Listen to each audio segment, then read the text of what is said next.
ओम श्री गणेशाय नमः। आपका दिन शुभ और मंगलमय हो। पौष मास के कृष्ण पक्ष की चतुर्थी तिथि को अखुरत संकष्टी चतुर्थी कहा जाता है और इसी दिन संकट मोचन गणेश जी का विधिवत पूजन किया जाता है। आज पौष मास की संकष्टी चतुर्थी का पावन व्रत रखा जाएगा और कहा जाता है कि यदि कोई व्यक्ति किसी संकट या परेशानी में हो तो उसे भगवान गणेश की विधि विधान से पूजा करनी चाहिए या फिर संकष्टी चतुर्थी के दिन व्रत अवश्य रखना चाहिए। इससे गणेश भगवान प्रसन्न होते हैं और अपने भक्तों की सभी परेशानियों को दूर कर देते हैं। आज आप संकष्टी चतुर्थी की व्रत कथा व चौथ माता की पावन कहानी सुनिए। एक बार पार्वती जी ने भगवान गणेश जी से पूछा, हे पुत्र, पौष मास में किस गणेश स्वरूप की पूजा किस प्रकार करनी चाहिए और उस दिन क्या भोजन करना चाहिए, कृपया संक्षेप में बताइए। तब श्री गणेश जी ने कहा, हे महादेवी, पौष मास की चतुर्थी विघ्न नाशिनी होती है। उस दिन लंबोदर नामक गणेश जी की पूजा करके भोजन के रूप में केवल गोमूत्र का ग्रहण करना चाहिए। व्रती को पूर्वोक्त विधि से ही पूजन करना चाहिए, अर्थात दिन भर शांत भाव से निराहार रहकर व्रत करे। दिन में सोए नहीं और ब्रह्मचर्य का पालन अवश्य करे। रात्रि के पूजन के बाद ब्राह्मणों को भोजन कराए। दूध से बनी हुई खीर में शुद्ध घी मिलाकर गणपति मंत्रों से हवन किया जाए तो वह शासक को अपने वश में करने की शक्ति प्रदान करता है। इसी संदर्भ में हम आपको एक प्राचीन कथा सुनाते हैं। एक बार रावण ने सभी देवताओं को परास्त कर दिया तो अभिमान से भरकर उसने संध्या कर रहे बाली को पीछे से जाकर पकड़ लिया। बलशाली बाली ने रावण को अपनी काखों में दबाया और आकाश मार्ग से किंकिरापुरी ले आया।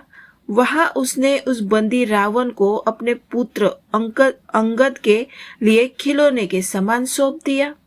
रावण के गले में रस्सी बांधकर अंगद उसे पूरे नगर में घुमाने लगा।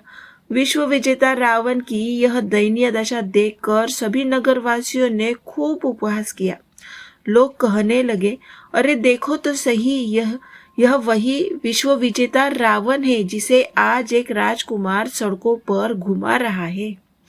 नगरवासियों की बात सुनकर रावण अत्यंत लज्जित हुआ और उसका सारा घमंड चूर चूर हो गया। उसने अपने नाना पुलस्त मुनि को स्मरण किया। नाती किसी ऐसी दीन पुकार सुनकर मुनि को आश्चर्य हुआ कि उसकी यह दशा कैसे हो गई। अत्यधिक अभिमान रखने वाले देव, दानव और मनुष्य सभी का पतन अवश्य भावी होता ही है। रावण के समीप आकर पुलस्त्य मुनि ने कहा, तुमने मुझे याद क्यों किया? तब रावण बोला, हे नाना जी, देवताओं को जीतकर जो गर्व मैंने धारण किया था उसी के कारण मेरी यह दुर्गति हुई है। मैंने संध्या वंदन कर रहे एक वानर राज को देखा और पश्चिमी महासागर के तट पर उसे पीछे से पकड़ने का प्रयास किया, परंतु उल्टा मैं ही उसके द्वारा पकड़ा गया। वह मुझे यहाँ ले आया और गले में रस्सी डालकर अपने पुत्र को खेलने के लिए दे दिया। इस अपमानजनक स्थिति को देखकर नगरवासी मेरी हंसी उड़ाते हैं। हे देव, इसी चिंता में मैं अत्यंत व्याकुल रहता हूँ। रस्सी के बंधे रहने से मैं अशक्त हो गया हूँ, अर्थात पूर्णतः शक्तिहीन हो चुका हूँ। हे नाथ, अब मैं क्या करूँ? आपके वंश में मेरे जैसा दूसरा कोई कुल कलंकी नहीं है। अब आप ही मेरी रक्षा कर सकते हैं। तब पुलस्त्य मुनि ने कहा, हे रावण, भय करने की कोई आवश्यकता नहीं। मैं तुम्हें इस बंधन से मुक्त करा दूंगा। यह बाली देवराज इंद्र के वीर से उत्पन्न हुआ है और पराक्रम में तुमसे बढ़कर है। उसकी मृत्यु महाराज दशरथ के पुत्र श्री राम के हाथों ही होगी। हे राक्षस राज, यदि तुम बाली के बंधन से मुक्त होना चाहते हो तो मेरी बात मानकर संकटनाशन गणेश जी का व्रत करो। प्राचीन काल में ऋतासुर वध के प्रायश्चित स्वरूप इंद्र ने भी इस व्रत का पालन किया है। अंत तुम भी इस संकट नाशक व्रत को अवश्य करो, बहुत शीघ्र ही तुम्हारा सारा क्लेश दूर हो जाएगा। इस प्रकार आदेश देकर ब्रह्मर्षि वन की ओर चले गए और उधर रावण ने संकट नाशक व्रत का विधिवत अनुष्ठान किया। हे देवी, इस व्रत के प्रभाव से रावण तत्काल ही बंधन मुक्त हो गया और सुखपूर्वक अपना राज्य चलाने लगा। भगवान कृष्ण कहते हैं, हे युधिष्ठिर, आप भी इस व्रत का विधि पूर्वक पालन कीजिए। इस व्रत के प्रभाव से आप संसार के समस्त शत्रुओं का संहार करके अपने उत्तम राज्य को प्राप्त करेंगे। कृष्ण जी की बात सुनकर युधिष्ठिर ने विधि पूर्वक पौष मास के कृष्ण पक्ष की संकष्टी चतुर्थी का व्रत किया और इस व्रत के प्रभाव से उन्होंने अपना राज्य पुनः प्राप्त कर लिया। इस प्रकार पौष कृष्ण पक्ष की गणेश चतुर्थी व्रत कथा समाप्त होती है। प्रेम से बोलिए श्री गणेश भगवान की जय। अब सुनिए चौथ माता की कथा। पौराणिक मान्यता के अनुसार एक गांव में एक सेठ और सेठानी रहते थे। उनके एक बेटा था और उसकी पत्नी यानी बहू भी घर में रहती थी। बहू सबको भोजन कराने के बाद ही स्वयं भोजन करती थी। उसी गांव में एक पड़ोसिन थी जो हमेशा पूछती, बहू आज क्या बनाया है, क्या खाया है? तो बहू हर बार कहती, ठंडो बासी। एक दिन उसके पति ने यह बात सुनकर सोचा, आज पकवान बनाए जाते हैं, फिर देखते हैं मेरी पत्नी क्या कहती है। उसने तरह तरह के स्वादिष्ट पकवान बनवाए और सब ने एक साथ बैठकर भोजन किया। फिर भी उस दिन पड़ोसन ने पूछा तो बहू ने वही उत्तर दिया, ठंडो बासी। सेठ का लड़का यह बात सुनकर सोच में पड़ गया कि अवश्य ही कोई कारण है जिसके कारण उसकी पत्नी ऐसा कहती रहती है। उसके पत्नी से पूछा, तुम रोज ठंडो बासी खाया ऐसा क्यों कहती हो, जबकि आज हमने सबने मिलकर कई तरह के पकवान खाए हैं। पत्नी बोली, आज जो भोजन कर रहे हैं वह आपके बाप दादाओं की कमाई से है। जिस दिन आप स्वयं कमा कर लाएंगे उस दिन मैं समझूंगी कि हम ताज़ा भोजन खा रहे हैं। फिर एक दिन लड़के ने अपनी माँ से कहा, मैं बड़े शहर में कमाने जा रहा हूँ। माँ बोली, बेटा हमारे पास इतना धन है कि खाया नहीं जाएगा, खत्म नहीं होगा। माँ ने मना करने पर भी बेटे ने स्वयं कमाने का दृढ़ निश्चय कर लिया। जाते समय उसने अपनी पत्नी से कहा, जब तक मैं कमाकर बहुत सारा धन नहीं लेकर लौट आऊं तुम चूल्हे की आग मत बुझने देना। लेकिन एक दिन चूल्हे की आग बुझ गई तो वह मन ही मन घबराने लगी, कोई मेरे पति पर कोई संकट तो नहीं आ पड़ा। उसने सोचा, जल्दी से पड़ोस से आग लाकर चूल्हे में रख दूं। ऐसा विचार करके पत्नी पड़ोसन में गई। वहां पड़ोसन चौथ माता का व्रत और पूजन कर रही थी। पड़ोसन ने कहा, थोड़ी देर में आकर आग ले जाना। तब बहू ने उससे पूछा, आप यह व्रत क्यों करती है, इससे क्या फल मिलता है? पड़ोसन बोली, चौथ माता के इस व्रत को करने से अन्न की वृद्धि होती है, लक्ष्मी माता की प्राप्ति होती है और मनोकामनाएं पूर्ण होती है। यह सुनकर बहू ने भी चौथ माता का व्रत करना आरंभ कर दिया। उसने दीवार पर चौथ माता का चित्र बनाया। उस दिन घी और गुड़ का चूरमा बनाकर रात्रि में चंद्रमा को अर्घ्य देकर उसने भोजन किया। ऐसा करते करते बहुत दिन बीत गए। तभी चौथ माता ने स्वप्न में उस बहू के पति को दर्शन देकर कहा, साहूकार के बेटे, तू जागे हो कि सोए? तेरी पत्नी तुझे बहुत याद करती है। घर जाकर उसकी चिंता मिटा दे। तू दुकान खोल कर कुकू केसर का पगलिया बना कर बैठ जाना और तेरा हिसाब पूरा हो जाएगा। चौथ माता ने जैसे कहा था वैसे ही हुआ। वह घर जाने की तैयारी में लग गया और गाड़ी भरकर धन दौलत लेकर चल पड़ा। रास्ते में एक बड़ा सा काला नाग फन फैलाकर बैठा था और बोला, आज तो मैं तुझे डसूंगा, आज तुझे छोड़ूंगा नहीं, तेरी आयु पूरी हो चुकी है। सेठ के लड़के ने कहा, आज चौथ माता ने मुझे सपना दिया है कि मैं अपनी पत्नी से मिलने घर जा रहा हूँ। वह मेरी चिंता में व्याकुल है। मैं उससे मिलकर अवश्य लौट कर आऊंगा, तब तुम चाहे तो मुझे डस लेना। नाग बोला, अगर तुम शपथ पूर्वक कहकर जाओगे तो मैं तुम्हें जाने दूंगा, परंतु यदि लौटकर नहीं आए तो मैं तुम्हारे घर आकर ही तुम्हें डस लूंगा। इसी प्रकार वचन देकर वह घर पहुंचा। वहां सभी से हंसी खुशी मिला, पर भोजन करने वह उदास होकर बैठ गया। पत्नी ने उसका उदास चेहरा देखकर कारण पूछा तो पति ने काले नाग वाली पूरी बात बताते हुए कहा, यदि मैं उसके पास नहीं जाऊंगा तो वह घर आकर ही मुझे डस लेगा। पत्नी बहुत चतुर थी। उसने कहा, आप घबराइए नहीं, लेट जाइए, मैं एक उपाय करती हूँ। पत्नी ने कमरे की 7 पेड़ियां धोई। पहली पेड़ी पर रेत, दूसरी पर इत्र, तीसरी पर गुलाब फूल, चौथी पर कुंकु केसर, 5वीं पर लड्डू पेड़ा, 6ठी पर गादी गलीचा और 7वीं पेड़ी पर दूध का कटोरा भर कर रख दिया। इस प्रकार वह 7 पेड़ियां सजा कर बैठ गई। आधी रात होते ही नाग आकर पेड़ी चढ़ने लगा। पहली पेड़ी पर रेत में सेठ की बहू ने कमरे की 7 पेड़ियां धोकर सजाई। रेत में पैर पड़ते ही वह ठिठक गया और बोला, सेठ की बहू ने आराम तो बहुत दिया, पर मैं वचनों से बंध कर आया हूँ, डसूंगा अवश्य। वह दूसरी पेड़ी पर गया, फिर तीसरी पर, और इसी तरह 7 पेड़ियों पर आराम करता हुआ हर बार यही दोहराता, डसूंगा जरूर। आखिर वह कमरे में प्रवेश करने ही वाला था कि उसी क्षण चौथ माता चिंतित होकर बोली, यदि मैंने इसे नहीं बचाया तो संसार में धर्म कर्म और व्रत पूजन में को कौन मानेगा। यह सोचकर चौथ माता गणेश जी और चंद्रमा जी तीनों उसकी रक्षा के लिए पहुंचे। चंद्रमा जी ने उजाला किया, चौथ माता ढाल बनकर खड़ी हो गई और गणेश जी ने तलवार उठाकर नाग को मार दिया और ढाल से उसे ढक दिया।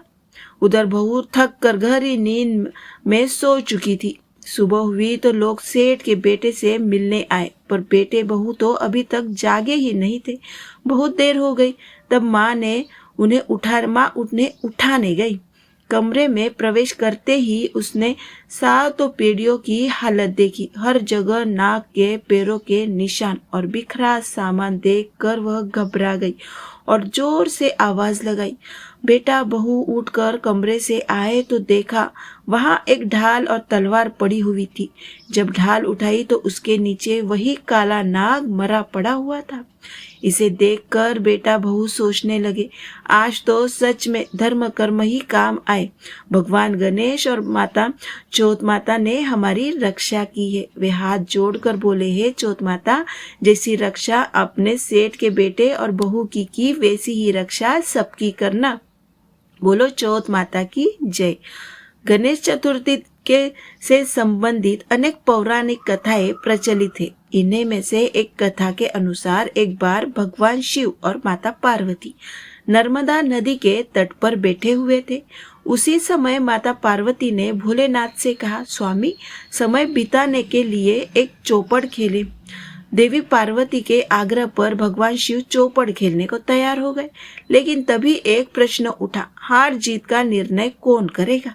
माता पार्वती विचार करने लगी। ऐसे में भगवान शिव ने कुछ तिनके एकत्र किए और उनका एक पुतला बनाया और उसकी प्राण प्रतिष्ठा कर उसे जीवंत करते हुए बोले, हम दोनों चौपड़ खेलना चाहते हैं, लेकिन यहाँ हमारी हार जीत का फैसला करने वाला कोई नहीं है।